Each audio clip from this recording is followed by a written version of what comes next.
اقوال مولا علی علیہ السلام۔ خوشی اور غم دونوں اللہ کی طرف سے آزمائش ہیں، لہذا خوشی ملے تو رب کا شکر کرو اور غم ملے تو صبر کرو۔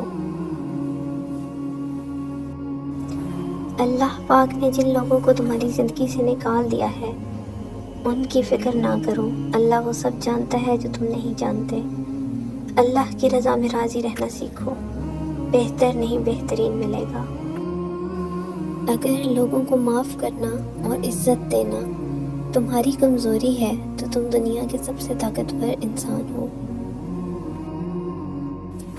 وہ گناہ جس کا تمہیں رنج ہو اس نیکی سے بہتر ہے جس سے تمہارے اندر غرور پیدا ہوتا ہے۔ بات تمیز سے اور اعتراض دلیل سے کرو، کیونکہ زبان تو حیوانوں کی بھی ہوتی ہے مگر وہ علم اور سلیقے سے محروم ہوتے ہیں۔